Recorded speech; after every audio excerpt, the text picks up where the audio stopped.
Trump live in Mar-a-Lago. He has some executive orders. I have no clue what he's about to talk about.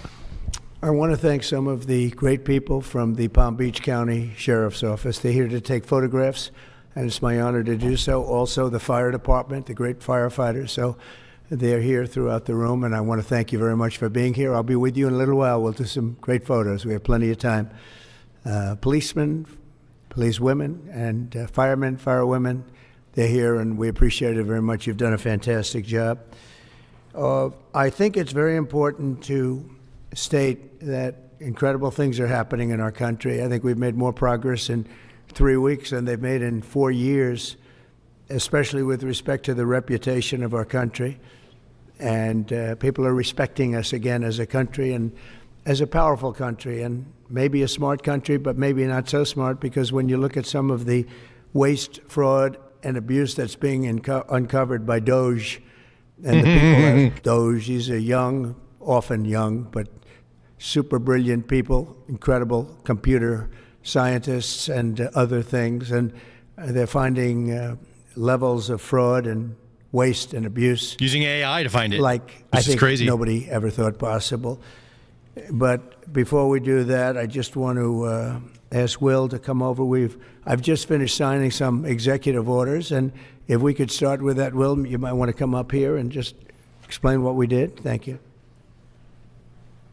Good afternoon, y'all. A short while ago, President Trump signed three items. The first is an executive order relating to the affordability and availability of in vitro fertilization and other fertility treatments. These are treatments that have become unaffordable for many Americans, or have been unaffordable for many Americans. And the executive order is a directive to the Domestic Policy Council to examine ways to make IVF and other fertility treatments more affordable for more Americans. The second item that we signed was a presidential memorandum imposing radical transparency requirements on government departments and agencies, in keeping with President Trump and the administration's broader commitment to governmental transparency. What this presidential memorandum would do is require, as waste, fraud, and abuse is uncovered, as programs are canceled, and ultimately as taxpayer dollars are saved, this presidential memorandum would require departments and agencies to make all of the details of that freely available to the public. Lastly, we have another executive order that President Trump signed relating to independent agencies. This executive order would establish important oversight functions in the Office of Management and Budget and its subsidiary office, OIRA, supervising independent agencies and many of their actions, and also reestablishes the longstanding norm that only the President or the Attorney General can speak for the United States when stating an opinion as to what the law is. Thank you very much, Will. That was the primary purpose of this conference, to explain that they're all very important in their own way. Fertilization, I've been saying that we're going to do what we have to do, and I think the women and families, husbands, are very appreciative of it. But that was it. I do want to say while I'm up here, I've been contacted by some of the biggest companies in the world, and because of what we're doing economically and through tariffs and taxes and incentives, they want to come back into the United States. And we'll be announcing various very large companies, the biggest actually. And some would say the very biggest. Having to do with chips and having to do also with cars and lots of other things. We're going to be announcing some very, very big, momentous decisions are being made by companies all around the world, the biggest, and they want to come back into the U.S. Car plants are being canceled in other locations now because they want to build them here. And you read about a couple, not that I want to mention names or anything, but you read about a couple of big ones in Mexico just got canceled because they're going to be building them in the United States. And that's very simply because of what we're doing with respect to taxes, tariffs, and incentives. And I think it's a very important thing. And you'll be seeing this over the next probably over the next 2 years, to be honest, but you're going to see a lot of it over the next couple of weeks. A lot of big ones are going to be announcing. And so while we're here, I guess we can take a couple of quick questions. Go ahead, yeah, let's go. Questions time. Mr. President, have you decided specifically what the auto tariff rate should be? Yeah, I probably will tell you that on April 2nd. but it'll be in the neighborhood of 25%. What about semiconductors and pharmaceuticals? It'll be 25% and higher, and it'll go very substantially higher over a course of a year. But we want to give them time to come in because, as you know, when they come into the United States and they have their plant or factory here, there is no tariff. So we want to give them a little bit of a chance. Yes, thank you. Following up on that, the EU, I'm sorry, Andrea Shalal, the EU representative is going to be here in Washington next week. I'm sorry, tomorrow. He's going to be meeting with Hassett and Greer and Letnick. What can the EU do to sort of avoid the reciprocal tariffs that you've talked about? And, you know, you've talked a lot about the VAT. Do you expect them to reduce that? Well, they did already, as I understand it, reduce their car tariff all the way down to what we have. And a lot of that will take place, and I think some won't do it and some will do it. But the EU had a 10% tax on cars, and now they have a 2.5% tax, which is the exact same as us. So already we've saved a tremendous amount. That would be great. If everybody would do that, then we'd all be on the same playing field. Because essentially what we're doing with the tariffs is, you know, they charge us, we charge them, same amount. And it's called reciprocal, actually. And whatever they charge us, we're charging them. And so the EU is... Actually. I appreciate that they did this, but, you know, the EU has been very unfair to us. We have a deficit of $350 billion. They don't take our cars. They don't take our farm products. They don't take almost anything. They take very little. And we're going to have to straighten that out. And we will. I have no doubt about it. Yeah, go ahead, please. Thank you, Mr. President. Could you tell us a little bit more about the Russia talks, your impression of how they went today, and if you're perhaps more confident or less confident of a deal after what happened today? Well, much more confident. They were very good. Russia wants to do something. They want to stop the savage barbarianism. I mean, what's going on over there? It's soldiers are being killed by the thousands on a weekly basis. It's ridiculous. And they're not American soldiers, they're Russian soldiers, and they're Ukrainian soldiers largely, although a lot of Koreans have been killed, as you know. Quite a bit of them have been killed. They came over to fight, and a large portion have been wiped out. But we want to end it. It's a senseless war. It should have never happened, would have never happened if I was president. And it's a shame to see it. And He says see that pictures every that you don't time. see, but I see pictures of fields that look just horrible. It looks like Gettysburg. If you see the old pictures of Gettysburg, it's soldiers lying all over the field, body parts all over the field. They're all dead. And this is going on a daily basis. It's a horrible thing. Both Russia and Ukraine, they're losing thousands and thousands of soldiers. And a lot of people have been killed, too. I think that's one of the things that you'll see historically, and you'll see later on as it goes along. I think people are going to be surprised at how many people, not only soldiers, have been killed in Ukraine. A lot more people than you think. Yeah, please. President Trump, as part of a peace deal with Putin, would you be willing to consider removing all American troops from Europe? Well, nobody's asked me to do that, so I don't think we'd have to do that. I wouldn't want to do that. But that question's never really come up. Yeah. Please. Sir, do you support stationing European peacekeeping troops in Ukraine as part of this peace deal? If they want to do that, that's great. I'm all for it. If they want to do that, I think that'd be fine. Even if the Russians are I mean, I know France has mentioned it. Others have mentioned it. UK has mentioned it. But, if we have a peace deal, I think having troops over there from the standpoint of Europe, we won't have to put any over there because, you know, we're very far away. But having troops over there would be fine. I would not object to it at all. We're talking about this now, peace. We have either a ceasefire or a peace itself, and we're looking to do both. We'll see what Let's start Ukraine off with the chooses, man. ceasefire. Ball's in their court at this point. If they want to do that. I know France was willing to do that, and I thought that was a beautiful gesture. Yeah, please. Do you have any message for Ukrainians who, after 3 years of fighting, might feel betrayed or disappointed at not having a seat at these initial talks in Saudi Arabia?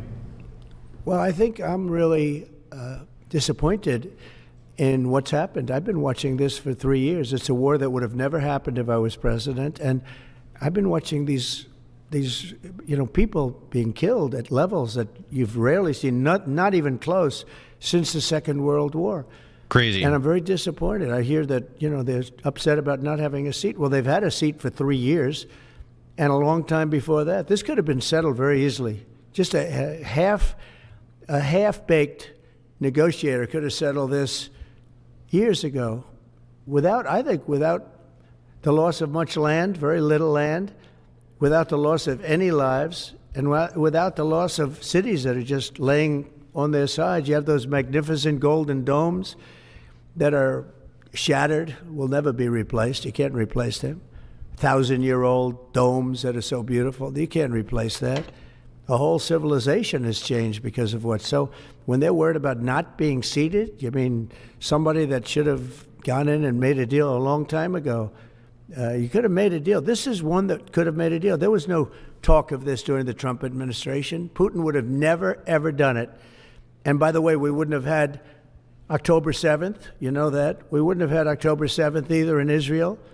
And we wouldn't have had that mess that's going on over there. It's like we have great fire people here. We're putting out fires.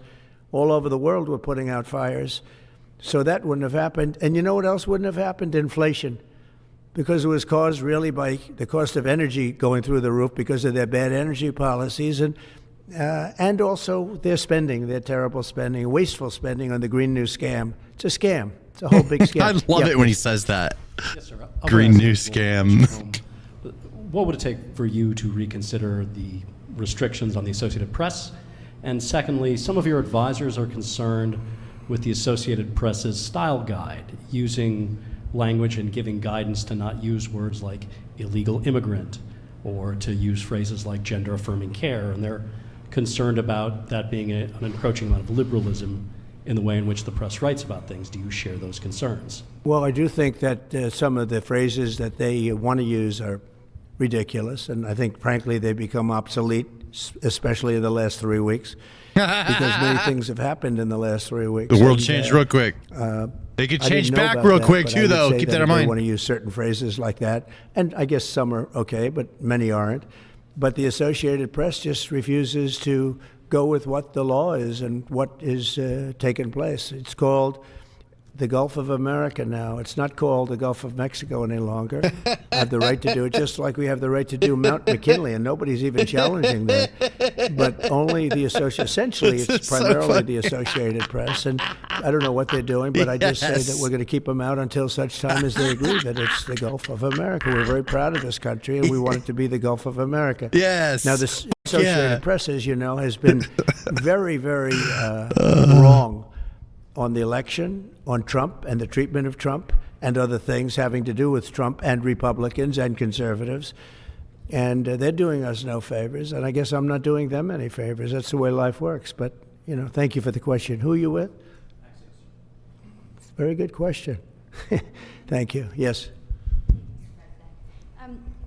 We're hearing that Russia wants to force Ukraine to hold new elections in order to sign any kind of a peace deal. Is that something that the U.S. would ever support? Well, we have a situation where we haven't had elections in Ukraine, where we have martial law, essentially martial law in Ukraine, where the leader in Ukraine, I mean, I hate to say it, but he's down at 4% approval rating. Oh, shit. And where a country has been blown to smithereens. You got most of the cities are laying on their sides. The buildings Shots are collapsing. fired, it looks bro. like a massive demolition site. The whole, I mean, so many of the cities. I mean, they haven't done it in Kiev because I guess they don't want to shoot too many rockets in there. They've done it 20%, but they haven't done it 100%. If they wanted to do it 100%, it would probably happen very quickly. But you have cities that are absolutely decimated. And yeah, I would say that, you know, when they want a seat at the table, you could say the people have to, wouldn't the people of Ukraine have to say, like, you know, it's been a long time since we've had an election. That's not a Russia thing. That's something coming from me and coming from many other countries also.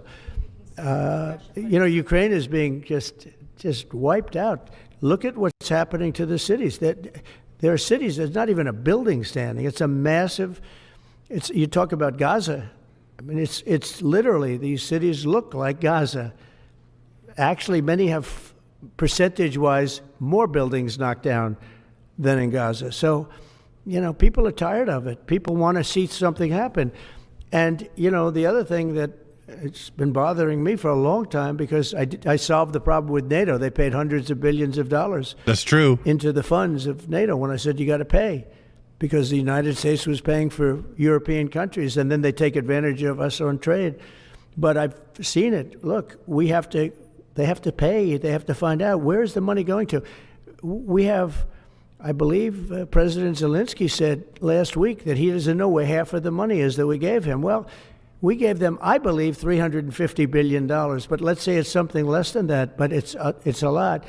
And we have to equalize with Europe, because Europe has given a very much smaller percentage than that. I think Europe has given $100 billion, and we've given, let's say, 300 plus, and it's more important for them than it is for us. We have an ocean in between, and they don't. But where is all the money that's been given? Where is it going? And I've never seen an accounting of it. We give hundreds of billions of dollars. I don't see any accounting. So I want to see peace. Look, you know why I want? Because I don't want all these people killed anymore. I'm looking at people that are being killed, and they're Russian and Ukrainian people, but they're people. Doesn't matter where they're from on the whole planet. And I think I have the power to end this war. And I think it's going very well. But today I heard, we weren't invited. Well, you've been there for 3 years. You should have ended it 3 years. You should have never started it. You could have made a deal. I could have made a deal for Ukraine that would have given them almost all of the land, everything, almost all of the land, and no people would have been killed, and no city would have been demolished, and not one dome would have been knocked down. But they chose not to do it that way. And President Biden, in all fairness, he doesn't have a clue. When he was so bad for this. It was so bad, so pathetic. It's so sad. Oh, my God. But with all of that being said, look, it is what it is. When I left, there was no chance that this could have happened. But it happened because we had incompetent leadership at many different levels. But when you see what's taken place in Ukraine with millions of people killed, including the soldiers, millions of people killed, a big percentage of their cities knocked down to the ground. I don't know how anybody even lives there. You know, when they say they took a poll and Zelensky's at 4%, who's living there? You know, I mean, it's hard to believe that people live there. Their cities are being knocked down, and this is something that would have never happened. And if by the way, I was president, never would have happened. It didn't happen. It was never going to happen. Go ahead. He loves saying that. How would you counter the perception, because Russia's pushing for this, obviously, they don't really hold true elections, that would be a capitulation of some sort? How would you guard against potentially Russia installing a puppet government? And then finally, how would that new election have an impact on getting Zelensky to sign the rare earth minerals deal? Look, you have leadership, and I like him personally. He's fine. But I don't care about personally. I care about getting the job done. You have leadership now that's allowed a war to go on that should have never even happened, even without the United States. Look, we had a president who was grossly incompetent. He had no idea what he was doing. He said some very stupid things, like going in for portions and all of the things. He made a lot of bad statements, but he's grossly incompetent, and I think everyone knew that. This is something that should have never happened, would have never happened. And I used to discuss it with Putin. President Putin and I would talk about Ukraine. And it was the apple of his eye, I will tell you that. But there was never a chance of him going in. And I told him, you better not go in. Don't go in. Don't go in. And he understood that. He understood it fully. But I'm only interested. I want to see if I can save maybe millions of lives. This could even end up in a World War III. I mean, to be honest with you, you've been hearing now Europe is saying, well, I think we're going to go in and we're going to go. All of a sudden, you're going to end up in World War III over something that should have never happened. And, you know, it's a very sad situation. Yeah, please. In a court filing, the White House said that Elon Musk is not a DOGE employee and has no authority to make decisions. Can you clarify for us today well, Elon what his Musk, exact role is there? Yeah. Elon is, to me, a patriot. So, you know, you could call him an employee, you could call him a consultant, you could call him whatever you want. I but love he's it. a patriot. I mean, look at the kind of things I just said. Just write it down, just in case that question got asked, right? And which I'm surprised it took so long, actually. But you know what? Ukraine's a bigger deal because people are dying by the thousands a week, thousands. But look at this, from 90 to 99, Social Security, 6,054,000 people. Well, that's okay. Maybe that's possible. 90 to 99, maybe it's possible. It's a lot of people, though, at that. But people that live to 100 to 109, 4,734,000. Wow, that's a lot.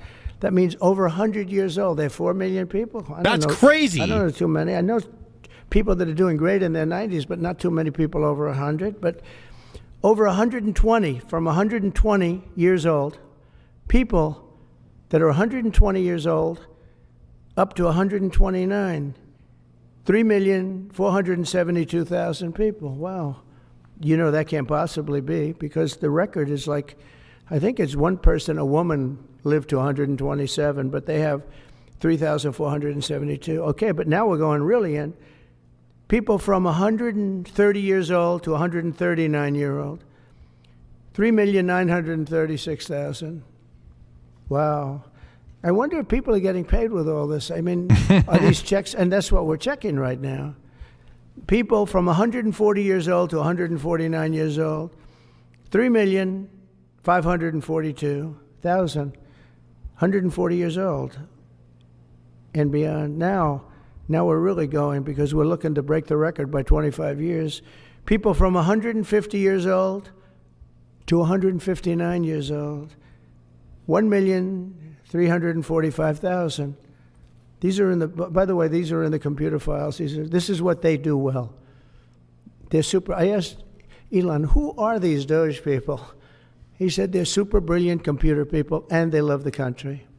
It's simple. Wait a minute.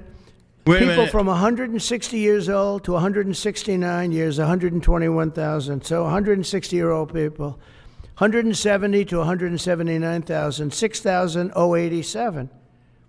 But now, let's go into the real numbers. From 200 to 209 years old, 879 people. From 210 years old, I haven't met any of them. And if I did, I would bless them. I would worship the ground they walk on. 210 to 219 years, 866. From 220 years old to 229 years old, 1,039. And then you have two people. From 240 years old to 249 years old, one person. And there's one person that's 360 years old. That's just that. And then, where's the money being spent, right? Let's go into that for just a second. So he's bringing out like the actual DOGE reports. $520 million. That's crazy. For a consultant on the environment. It's called Environmental, Social, and Governance. Investments in Africa and mobilize private sector resources. $520 million. Somebody got $520 million for an environmental, sounds like an environmental study. I've always been one that paid a lot of money for my environmental studies, but I paid like $50,000, not $520 million. $520 million for ESG. $25 million to promote biodiversity, conservation, that's so much money, and promote licit livelihoods by developing socially responsible behavior in the country of Colombia. Well, it's nice, $25 million to go into Colombia for something that nobody ever heard of. $40 million to improve the social and economic inclusion of sedentary migrants. $40 million. $42 million for Johns Hopkins, great place, to research and drive social and behavior change in Uganda. $42 million. What about us? What about social change in our country? $70 million for a center at Purdue to research university-sourced, evidence-based solutions to developmental challenges. I mean, these are massive numbers on things that nobody ever heard about. $10 million for Mozambique voluntary medical male circumcisions. $10 million for circumcisions in another country. $9.7 million for UC Berkeley to develop a cohort of Cambodian youth with enterprise-driven skills. In other words, let's teach them something about enterprise. What about our people? Can't we teach them about enterprise? Dude, people are $2.3 mad million about for us finding out strengthening about this independent stuff. voices in Cambodia. People are mad about us $32 finding out million about this. To the Prague Civil They're like the Society 20%. Center, which is a It's like very a liberal 20, group of 80%. It's people. crazy. I can't believe people are Wonder mad how about much of this. that money came You guys back are to the people insane that are mad about it. $14 million for improving public procurement in Serbia. $486 million to the Consortium for Elections and Political Process Strengthening, including $22 million for inclusive and participatory political process in Moldova, and $21 million for voter turnout in India. Well, why are we giving $21 million to India? They got a lot of money. They're one of the highest taxing countries in the world in terms of us. We can hardly get in there because their tariffs are so high. I have a lot of respect for India. I have a lot of respect for the Prime Minister. He just left, as you know, 2 days ago. But we're giving $21 million for voter turnout. Crazy. It's voter turnout. For someone else's in country. India. Yeah, what the What fuck? about, like, voter turnout here? We've done that, I guess. We did $500 million, didn't we? It's called the lockboxes. $20 million for fiscal federalism Dude, in who's Nepal. trying to talk? Shut up. Daddy's Listen to these talking. numbers. This is all fraud. $19 million for biodiversity conservation in Nepal. $1.5 million for voter confidence. We want to give them confidence in Liberia. $14 million for social cohesion in Mali. Oh, you just laying it $2.5 all out million there. for inclusive democracies in South Africa. $47 million for improving learning outcomes in Asia. Asia's doing very well. They're doing a lot better than we do in the schools, aren't they? $2 million to develop Why are we- sustainable exactly what I recycling models thought. to increase socioeconomic cohesion among marginalized communities in Kosovo and Eshkali and in Egypt.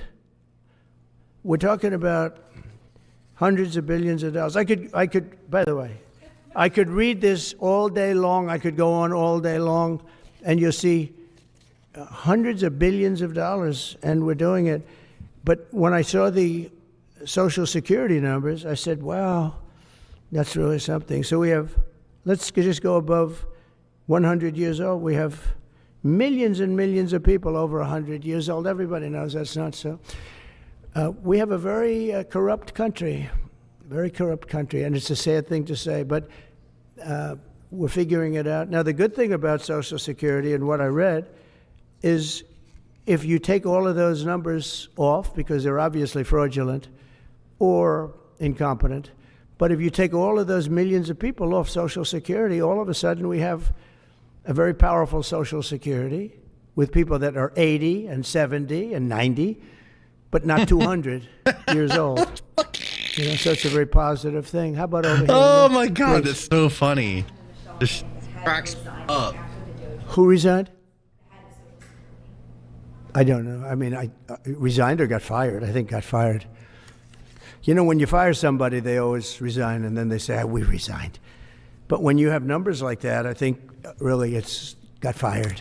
Bro, he's talking so much today. I love it. Who would keep them? How could you have numbers like this? Now, the big thing is, how many of these people got paid? Were they getting paid? Were they getting paid? How many of them were getting paid Social Security? Because if that's the case, it's a massive fraud. We'll have to call those great Palm Beach police into this situation, right? You guys would figure that out very quickly. But how many of them are being paid? I mean, maybe millions of them, but it's a total fraud. Also, a lot of illegal immigrants are in Social Security that shouldn't be there. Yeah, please, go ahead. Damn, dude. There was a big wave of probationary federal workers who were fired over the weekend. Some of these workers focus on nuclear weapon security, were immediately rehired. Do you have any concerns about how these terminations have No, played not at all. I think we have to just do what we have to do. It's, you know, you're going to, it's amazing what's been found right now. It's amazing. Does not care. If we feel that in We some get cases, 4 they'll more fire years people of and then this. they'll put some people back, not all of them, because a lot of people were let go. Don't forget, I got elected on the basis of making our government stronger and smaller, because we have millions of people that obviously they're paying millions of people that shouldn't be paid. And that has also to do with workers. Yeah, please. No, go ahead. Axios, New York Times. Sorry. Mr. President, given your concerns about corruption, you said that if there were any conflicts of interest with Elon Musk, you wouldn't let him anywhere near it. That's right. DOGE and SpaceX employees are now working directly at the Federal Aviation Administration and the Defense Department, agencies that have billions of dollars in contracts with Musk's companies or that directly regulate his companies. How is that not a conflict of interest? Well, I mean, I'm just hearing about it, and if there is, and he told me before I told him, but obviously I will not let there be any conflict of interest. He's done an amazing job. They've revealed, in fact, he's going to be on tonight, a big show called Sean Hannity at 9 o'clock, and he's on, and I'm on, and we talk about a lot of different things, and any conflicts, Ooh, that's coming I up. told Elon, any conflicts, you can't have anything to do with that. So anything to do with possibly even space, we won't let Elon partake in that. Yeah, please. On immigration, sir, you said you would be sending the worst of the worst to Guantanamo Bay. Yeah, what send we're 'em. finding out is that there are a lot of low-risk migrants who don't have a criminal background who are also being sent. Are you thinking about this differently now? No, about who's they're going to being be sent? brought back to their countries. And with some persuasion, every one of those countries, everyone in the, as you know, every country is taking the people back. So some of them are going to be brought back to, many of them, any of them that are low risk, as you say, are going to be brought back to their countries. Yeah, go ahead, please. Can you give us a bit of an update on where you stand with Venezuela? Yeah, It's sure. oil. There's basically a monthly license that can soon extend. Well, you know, we had Venezuela on the run, and it looked like that was going to be very good. And when Biden came in, as he always does, he screws it up. And they started buying millions and millions and millions of dollars of oil, billions of dollars actually, of oil, and it gave them a new life, a new really lease on life. But we'll see. We had some pretty good discussions with a lot of people within our government and the United States government that are involved in that. And Venezuela's a little bit early, but, you know, we were not buying from Venezuela when Biden came in for whatever reason. Instead of just taking the beautiful, as I call it, liquid gold, we have more than anybody. Liquid They gold, started baby. paying a fortune Drill, to baby, Venezuela, drill. and we're looking at that, actually. Why did they do that? Why were they doing that? Why would they go to the enemy and give them billions and billions of dollars? Now, with that being said, as you know, Venezuela has said very strongly they will not take any illegal immigrant, any of the people that they sent over to us. They sent their gangs, probably the worst gang anywhere in the world, as bad as MS-13, maybe worse. And they came out of the jails of Venezuela. They emptied their jails into our country. And they said, we'll never take them back. Well, they took them back, and they're taking them back. Yeah, they did. They are taking them back rapidly. They're sending a lot of people to Venezuela. They said they wouldn't take them back, and they are taking back. But we're looking at criminals. Venezuela very seriously, and we're going to be able to. Don't forget, I've only been here for 3 weeks. Yeah, please. Just a little clarity on, are you inclined to continue to allow Venezuela, through, I think, Chevron and other oil companies, to export those petroleum products, or are you Maybe trying not. to pull back? Yeah, maybe not. We're looking at that now. I just got here. When I left, they weren't doing anything. They were ready to go. We give up. And then Biden came along and he gave them literally billions of dollars. He talks so much Believe on it, Biden. actually. I love And it. we have so much under our feet. Liquid gold. We have so much, and it was pretty amazing. So we're looking at that whole situation, why he did it. All right, how about one more? Yeah, please. Mr. President, what can you tell us about the CIA drone flights over Mexico? Is this the next step in the war against the cartels? Well, we're going to see. Should they have authority to take lethal action? Mexico's allowed a tremendous number of people to go through their country into ours, and even people coming from Mexico, and illegals, totally illegal. They've allowed people to empty jails into Mexico and then let them come through with this totally ridiculous open border policy of the Biden administration. So millions of people have come in, and hundreds of thousands, and actually millions, are criminals. They came in from jails all over the world that release them into Mexico, and they come into our country. And they also came in from Canada, by the way, large numbers through Canada. In fact, when we closed up the one border, they came in through the other border. So Canada is not an uninterested party. But I will say this: we're dealing with Mexico. I have a very good relationship with Mexico, but I think Mexico is largely run by the cartels, and that's a sad thing to say. Dude, everyone knows that. If they It's wanted so help true. with that, we'd give them help. But Mexico, if you look at what's gone on with Mexico for years now, but now especially, Just it's, let it's us in run by there. the cartels, and they've allowed millions of people to come into our country from jails and prisons of other countries from all over the world, not just South America, Africa, Asia, all over. A lot from the Congo in Africa, a lot. They opened their jails. They came in through Mexico, and we have Crazy. some of the worst criminals coming in from the Congo and other places. So it's not just South America, and it's not just Venezuela, but they opened their jails. And you know the crime rates in Venezuela and other places all over the world There's is no more way down. Democratic You know Party? why? Because Not looking good for they've them. given us their prisoners. They've given us their drug lords and their gang members. And it's hard to believe that we accepted this. It's hard to believe that we allowed open borders, and we're taking in, hundreds of thousands and millions of people coming in from all over the world that are absolute stone-cold criminals. In fact, 11,088 murderers, and many of those people have murdered more than one person. Why are they giving us these people, and why are we taking these people under Biden? You had a border czar that never went to the border. Happened to be a vice president, never went to the border, never called the border people. I call them all the time. I speak to them all the time. But here's the good news. We have the most secure border we've ever had right now. As secure and even more secure than I had it 4 years ago. Even And the more Border secure. Patrol's doing I incredible. bet. ICE is doing incredible. Tom Homan's unbelievable, and Kristi Noem has been just working very, very hard, very, very hard. And we have the best numbers we've ever had, and we're going to keep it that way.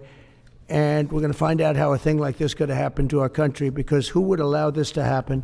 What they've done to our country is so sad. Thank you very much. Thank you. Oh my God, that's crazy. Love it. Mar-a-Lago. Dude, this is his house. That's cool. Look at his cool ass house. He just lives there like a goddamn pimp. All right, so that was straight from the White House, as you could see. Streamed from Mar-a-Lago straight to the White House YouTube channel.